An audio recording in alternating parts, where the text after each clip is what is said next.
Hey everybody, welcome back to MaryBird's Backyard Garden. I'm Jeff. And I'm Mary. And Mary, what do we have with us today? We have a very unexpected surprise. Ooh. We have a couple of guests. Okay. Who is that? Who do we have today? We have our son and our daughter-in-law. Both of them are very knowledgeable about food, wine, mixed beverages. Libations. Yes. Jeff, what do you...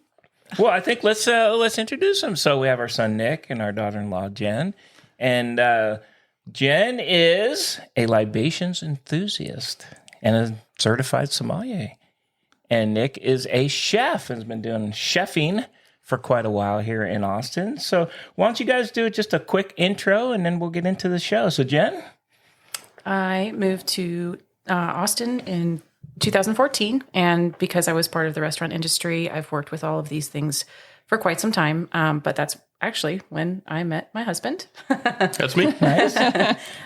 So we have kind of a force in the front of the house and in the back of the house in the restaurant world. Some of our listeners may not know what you mean by front of the house and back of the house. So in the front of the house, we run with servers and all of the people that can easily translate these dishes to customers. And we also have to communicate with the chefs in the back, and that's where Nick would reside. And he ran the kitchen in a couple of restaurants to where you utilize a lot of these herbs that you grow in your garden in different ways. And so I've learned to make cocktails out of particular herbs and spices, and you've learned how to make dishes. And I think a large part of the sommelier program is learning how to pair those things well. Mm-hmm.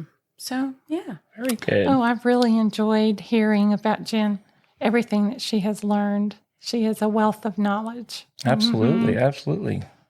And Nick? Yeah, I have been a chef in the Austin area for a long time now, well over 10 years. Really around 13 at this point. And just kind of learned how to make all these things. A really, really big part of all the cooking that I always did was the farm to table approach. So knowing where your food comes from, I think is really important. So with that, right, growing your own herbs, things like that are definitely super important. So I've definitely learned how to utilize things that are grown outside of either the small gardens that we have at the restaurant or at home or anything like that, and try to have that approach as much as possible, for sure. I think it's really important to know where your food comes from. Absolutely. And I think we're going to transition here in a little bit, and we'll narrow it down to one particular plant. But before we do that, I know that we generally just do a quick what's new in the garden, Mary, and I know you brought a few things in today. I hope you talk about from the garden, some potatoes that you harvested. That has been such a surprise. Last fall, we had some potatoes that were beginning to get their eyes were starting to grow. And I just threw them out there into the little garden bed. I've never even tried to grow potatoes before, and I covered them up with dirt, and they've lived out there over the whole fall and winter.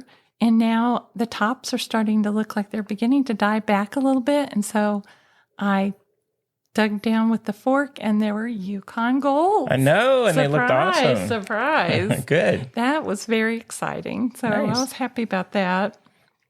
And on the other front, we have some very small blooms coming on our famous Peggy Martin that I love very much. I'm excited about that because she's so young. And then the last thing is Jeff fell in love with a little container planting of succulents when we went to the store the other day. Well, it's not little.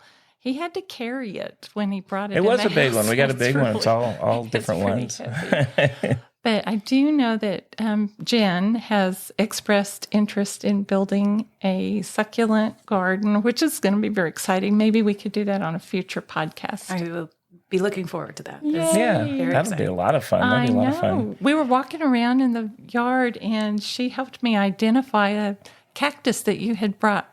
What was that? I forgot the name. African milk plant?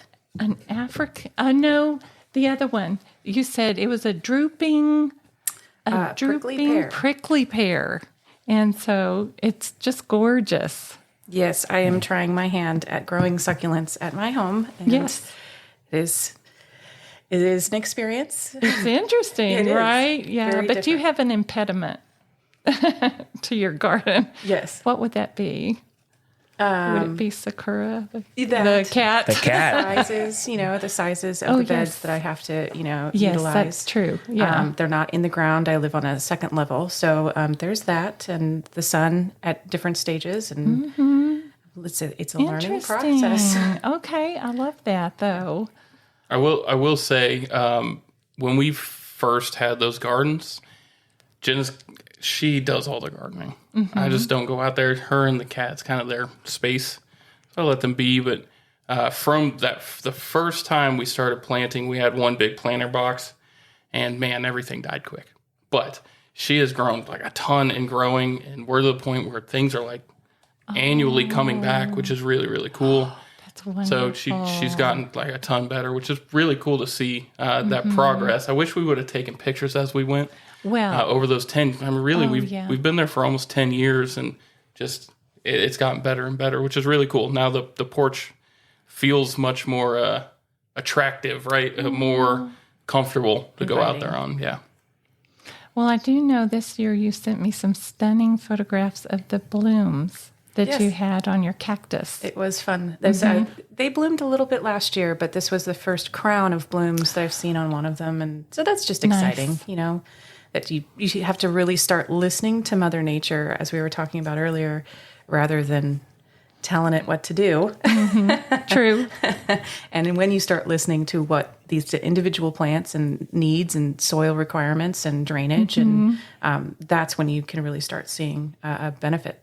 That's true. So Good on you. I mean, that's great. Yeah, that's awesome. So I know one thing that we were going to talk about today was Thai basil Yes. and how it's used in libations and in food. And I know that our guests were going to talk a little bit about that. Our guests are very knowledgeable. They I'm are quite very excited knowledgeable about this. it. Yeah. Jen has provided us with a lovely libation to have while we're sitting here featuring Thai basil. And Jen, how'd you go about putting that together? I actually utilized my husband in the kitchen. First time for everything. You helped me make the simple syrup. Yeah, absolutely. So I can talk through that real quick. So I think a classic simple syrup's a 1-to-1 of water to sugar, right? So you want to make sure that when you are bringing that down, don't boil it down too far. You just want to dissolve out the sugar, right? Because you don't want it to thicken too much. And the other thing with a herb like Thai basil, really any herb in general, they get bitter. The stems do. The stems get very, very bitter when you cook them. So that's why we only use the leaves when we're cooking with different herbs and things like that. So and Thai basil is no different. That licorice flavor that you get from Thai basil can really come through, get really bitter from the stalk. So when you're making that simple syrup, just make sure you just pick the leaves and don't use the stems at all. Interesting. Yeah, the only herb that you can really use the stem in, I mean, it's debatable, but cilantro is about the only herb you really want to use the stem, and the rest of them, you want to pick it off the stem because they just get a little bit too bitter. They're harder to digest. If If we take a step back, I just want to kind of frame what we're talking about, first of all. And I made this cocktail. I didn't really give it a name. So I would say a Thai, gin, and soda. Oh, nice. Love it. So this cocktail is a very refreshing cocktail.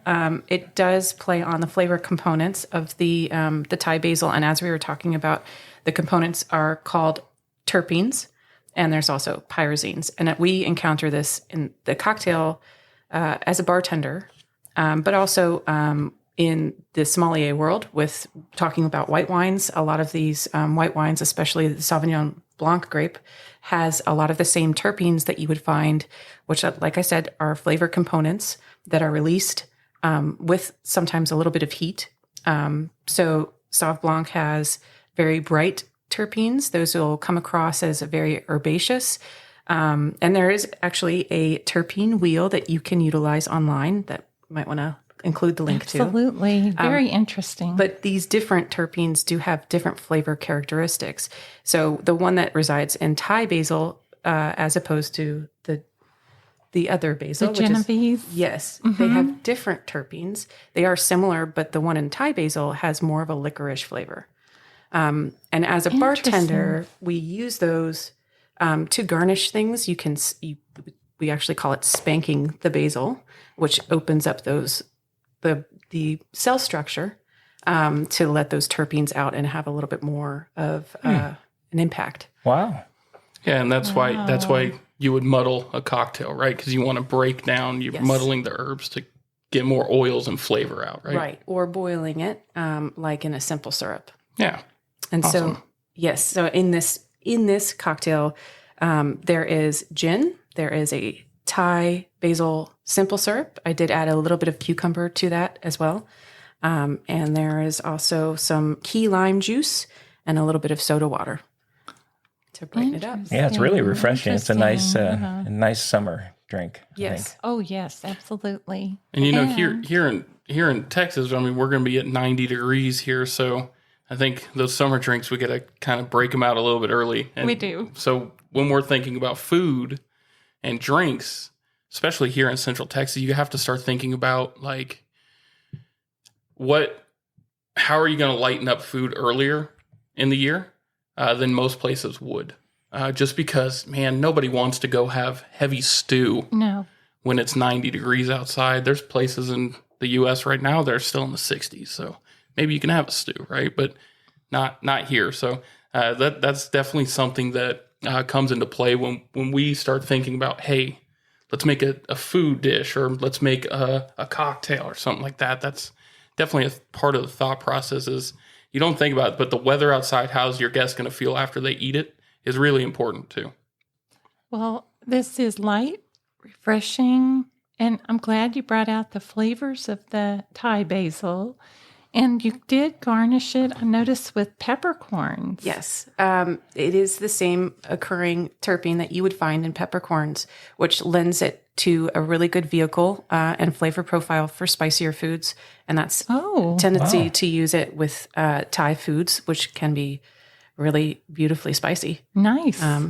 So yeah, it brings out those spicier flavors. I actually did learn that the Thai basil, as opposed to the other basils, is much better for a high heat application and for a longer cooking application. So it pairs, I mean, that's like exactly what you're talking about.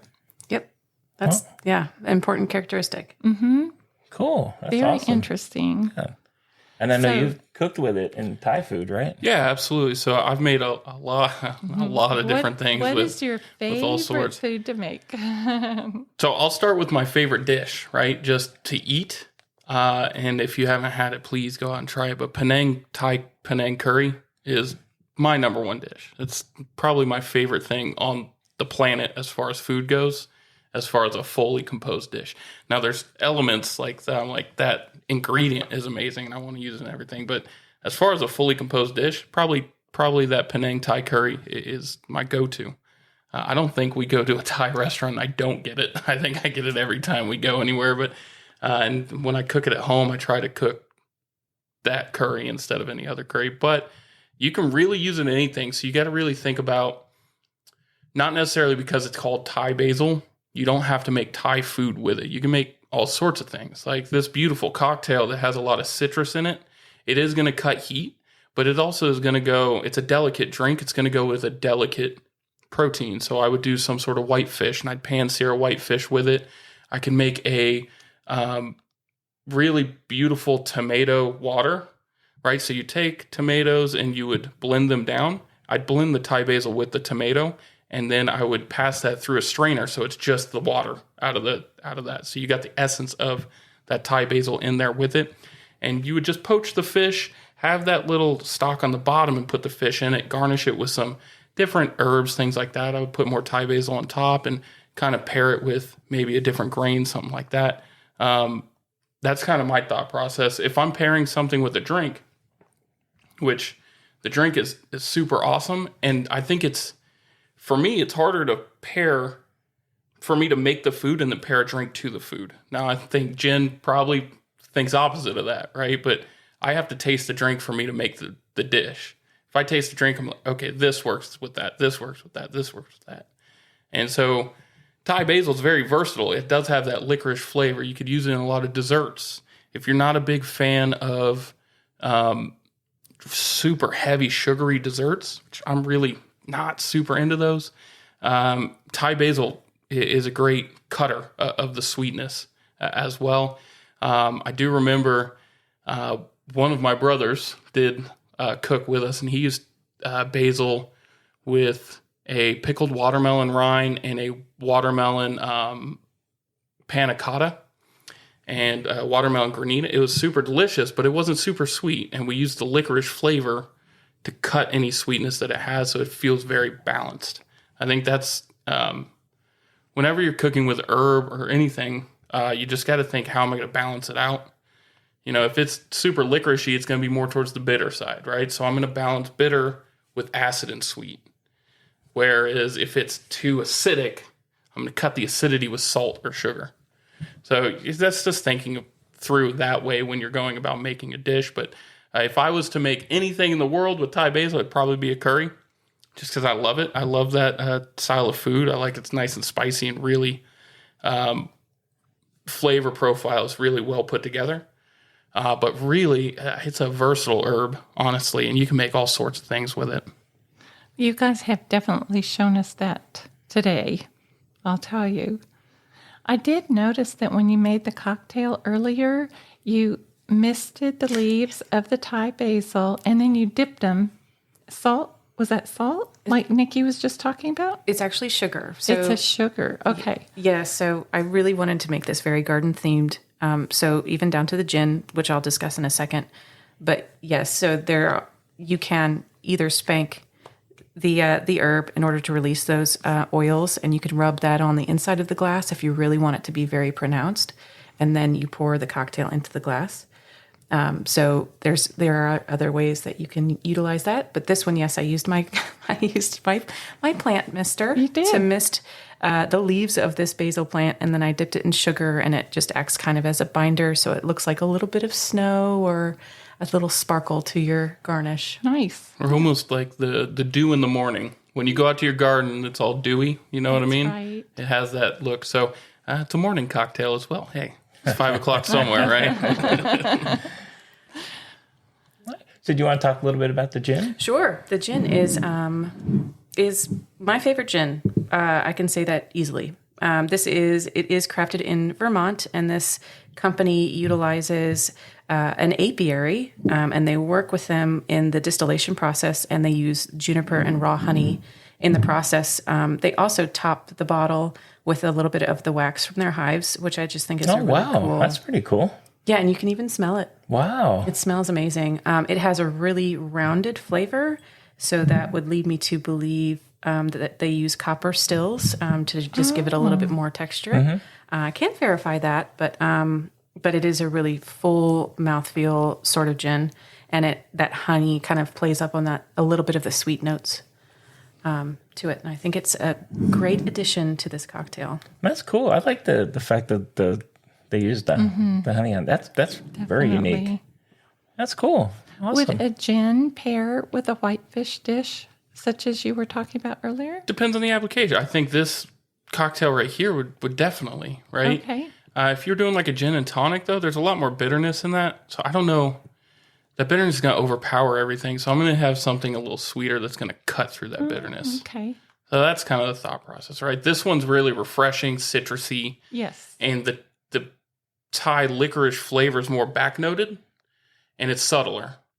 Whereas something that's like in-your-face, bitter Thai basil, I would probably go a different way. But something like this, a lighter cocktail like that, poach some whitefish and just do a nice light tomato broth on the bottom, and you can infuse that Thai basil into it.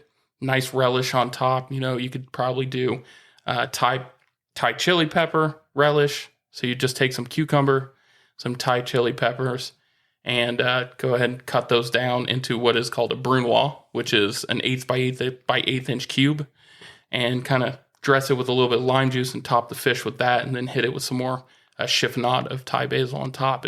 I know it sounds like a lot, but it's actually super simple. I like to cook simple, so that's a super simple dish that I think would pair really well with this. You two make a great pair, I have to tell you, and delicious. You bring us all kinds of delicious treats. Oh, absolutely. Yeah. Absolutely. So I know that we've talked about the Thai basil, about using it in the culinary world, but did you want to talk a little bit about the plant itself? Sure. I mean, Thai basil for me is one of those steadfast plants that perform no matter what the humidity, the heat, rain or lack of rain. They don't really get fussy about the soil that they're planted in, as far as, we're on limestone, and we do have a bit of topsoil, but it's not really, really deep. They are very forgiving plants. I mean, they get like 2.5, 3 feet tall. The pollinators are crazy for them. And also with Thai basil, it can bloom. And you could go in there and cut that plant back like by 1/3, and it is still going to bush out for you and rebloom, reperform. It has a gorgeous, gorgeous purple bloom, and the whole thing is just covered. And it will bloom from the bottom to the top is the way they open. It'll start setting seed on the bottom of this flower stalk. And so that's one of the ways that it can propagate itself. It'll spread by reseeding itself. And they're very interesting plants. They're in the Lamiaceae family or the mint family. And you could tell that because their stems are square. So if you go in, you can feel them. The Genovese basil is the same way.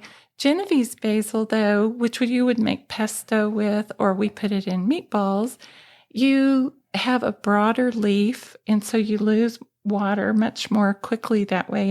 It requires more water, and it needs to go in the shade. The Thai basil loves it in the sun. It's really, really good. And I think it's one of the plants that everybody should give a try in their garden. It's really a good anchor. Well, it's interesting that one wants the sun and one wants the shade. They're in the same family, right? They're in the same family, but see how this leaf is more slender and a little pointed leaf. And as the plant bushes out, the lower leaves are kind of shaded, and they also get shaded by the flower blooms. Oh, okay. If you wait too long when it flowers, you could get more of a bitter note like you were talking about. When it's a young leaf, you're going to have more, I guess, a sweeter. Oh, yeah. And this is the Thai basil that we're talking about. This is the Thai basil. Okay. But that would go for the Genovese basil as well. If you have that real big old leaf that's been hanging out there for a little while, he's a little tougher. But that one is like, it's not as thick of a leaf. It's thinner. And it's going to lose a lot more water. That's why you kind of want to move it into the shade. Okay. Here. I also find that the Genoese basil, it bruises quicker, right? Because the cell structure is not quite as tight, I guess, as the Thai basil. So cooking wise, right? If you cut it and you don't have a sharp knife, it's going to bruise instead of cut. Whereas Thai basil, it'll cut. It won't bruise quite as quickly. So what's the best cut for basil? A chiffonade is definitely that. It is not something you can go to the store and just buy. It is definitely a knife cut there, but it's really thin ribbons of the leaf. You roll it up and you cut into these little thin cuts. But with Genoese basil, your knife's got to be real sharp, and you can kind of get away with it a little bit on Thai basil. It's a little bit very interesting. more durable. So they dry that. Do they dry that as well? They dry them, right? You can dry both of them. They do. When we do our Italian cooking and we reach for a dried herb, it's usually the Genovese basil that we're doing. You hang them upside down to dry them.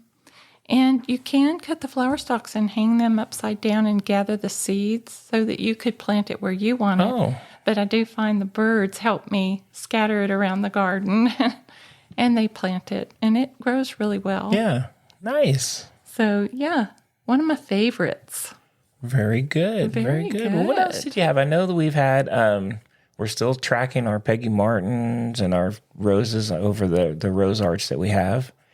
They seem to take in though. They look like they're kind of working their way up the They are. Yeah. up there. And then we also bought some bamboo. Oh, I will have to talk about that in a different. We will, yeah. I'm just kind of. We will talk about that. We bought a clumping bamboo. I think it's called golden bamboo, if I remember correctly, but caught off guard without knowing the variety. That's okay. We'll cover it. We'll cover it next time. But I was just I was just thinking about what we have there. Yes, we are growing it in a container, and the specific use we were hoping for is kind of a shade application to help us with the strong western sun. Right. And so, yeah. Yeah, we'll have to do a session on it because that's a pretty cool plant. It's supposed to grow really fast. So. Yes. And we're hoping that it does provide us a little bit of shade on our deck. Mm-hmm. Yeah. Nice. Well, I'm going to update you on my peppers. Yeah, I was going to Peppers are coming in. They're looking good. I actually picked one. Was a decent size. The other ones look like they're okay. I think they're getting there. Maybe a week. I think the crushed red pepper that you picked was approximately 3.5 inches. Yeah, it was a good size. It was a good pepper. size. I'm going to go back and read again how to dry them out and kind of work through that process. But the other ones are starting to come in, so they're looking really good as well. Do those turn color when they are ripe? How do you know when? You know that we talked about it. So that was kind of always been the thing. Like I like growing peppers because I'm not a gardener and they grow fast and something like you can see like right away. But I never understood, like, when do you pick them? Do you wait until they turn a color? But it's really kind of up to you on most of them. It's like you can pick them when they're, little bit bigger, green. You can let some of them go until they're red. So unfortunately, I didn't get a definitive answer. Like, oh, you pick them here. So I'm kind of waiting until they're, 3.5 inches long. I think I'm just going to pick them. I might let maybe a couple go longer just to see what they look like. Does the color of the pepper change the flavor? It'll change the spiciness, but not the flavor. Oh, interesting. So the redder, like the longer you wait, the spicier it gets, right? Yeah. The capsaicin concentrates into the pepper. And a lot of people don't know this, but the heat from the pepper is not necessarily just from the seeds. It's mostly the ribs inside there. So when you're cleaning out a pepper, you leave the ribs in there, you're like, man, it's still really spicy. Cut those ribs out of there first. Oh, I didn't know that. I thought it was just the seeds. No, think of where the seeds are harnessed inside the pepper, right on those ribs. And it's concentrated in there. So the ribs are spicier than the seeds themselves. Okay. So you want to cut that off. Well, learned something new today. Interesting. Well, learned a lot of things new today, actually. Well, like if you were growing a bell pepper and we go to the grocery store and we have a variety of colors that we choose from, it's actually the same pepper.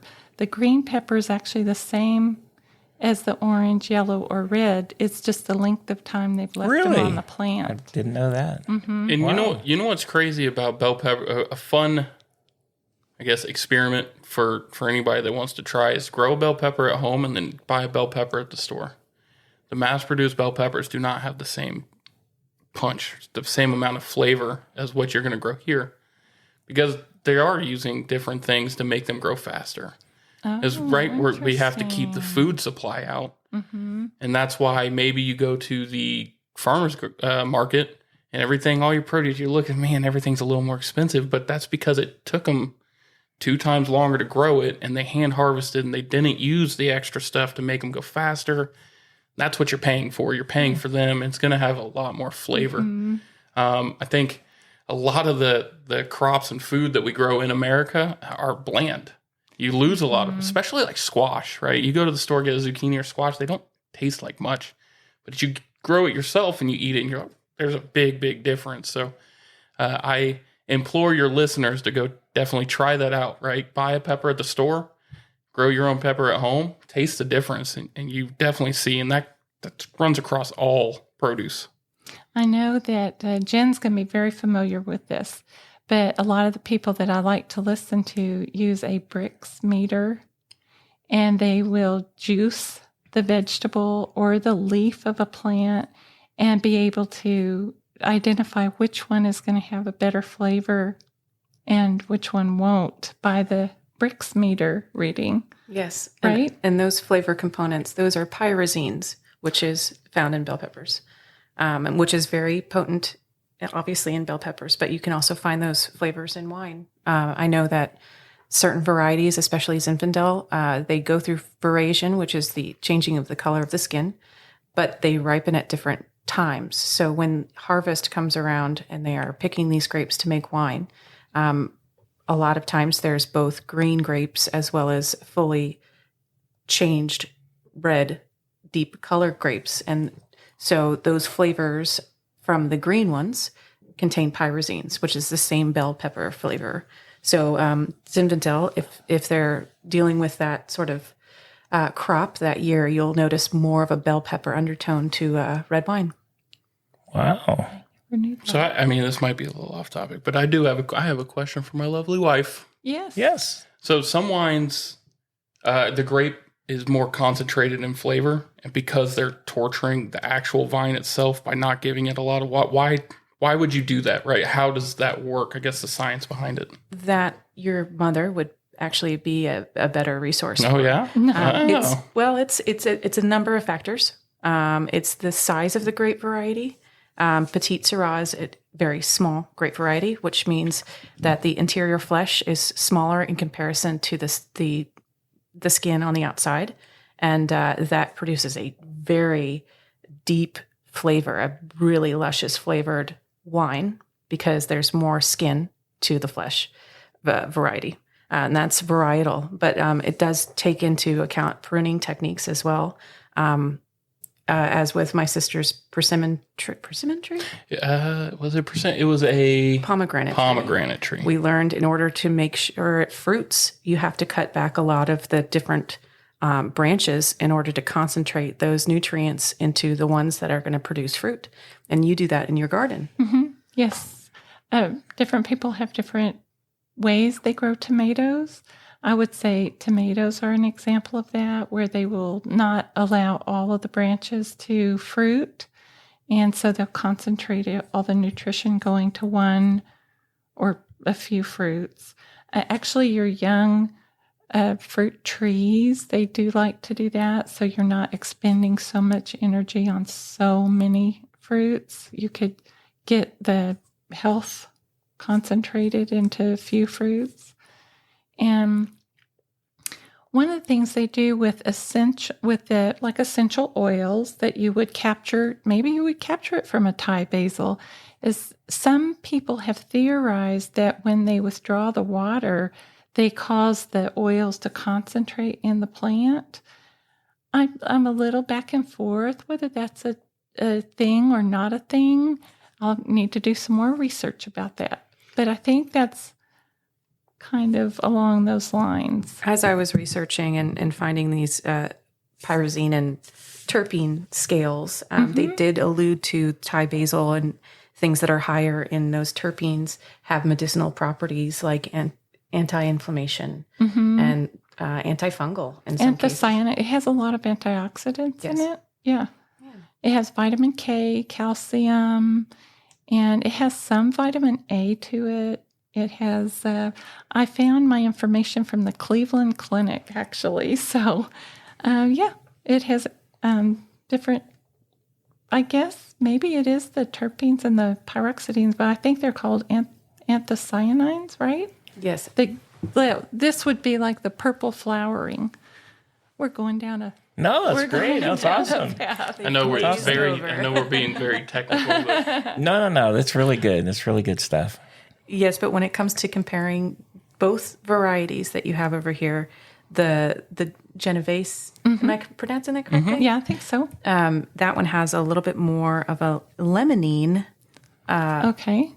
terpene to it. So it has more of a lemony flavor rather than the Thai basil, which has more of that licorice and pepper flavor. Interesting, because limonene is what you would find in the skin of an orange, and probably a lemon too, right? Yeah. Any citrus, really. You're going to find that in there. Very interesting. Wow, that's a lot of good I info. love it. It's awesome. Well, I have to look this up. Now that you have brought that up, one of the old tales that has been told here in Texas is about a bee balm that grows on the side of the road. And something reminds me that it could be in the Lamiaceae family, but it was also always called horse mint. And the housewives would go out and gather it, throw it under the beds because it would cause the insects to depart. Oh. So now that you've brought that up, that reminded me of the old story. Almost like natural citronella. Yes. Yeah, it makes sense. It has a purple flower. Yeah. Well, Okay. Awesome. Very nice. This turned into quite a It was lovely really, visit. really great. Do you have anything else, Mary? I think that is everything I learned. I do want to say that if you have a Thai basil, Genovese basil, or other members of the mint family and you want to make more, but you don't want to wait for seeds, you could always take a cutting and you could root it in water. You could root the little cutting in some wet soil mix, like container soil mix. And they root out very easily. And actually, if it's a mint, you want to be careful about where you plant it because they can spread like wildfire and you'll find them all over your garden. But basil's not that way.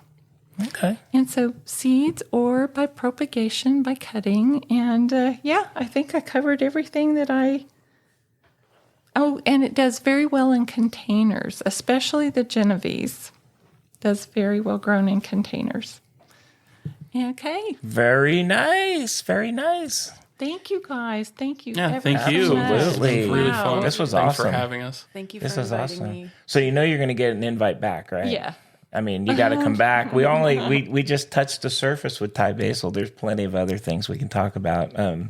It was very interesting too. Yes. Absolutely. Okay. We're going to have to try out some of these dishes and some of these. The succulent. Yes, succulents. I can't wait. Yes, and guess what? We're gonna have you guys come over and cook and provide the libations. All right, over there. So I think you've signed yourselves up. See Awesome. where this is We're happy. leading.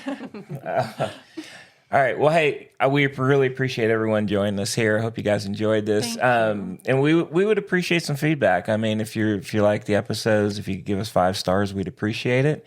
Any comments, please leave those. Don't forget, we have an Instagram page. We have a Facebook page. Those are all going to be in the show notes.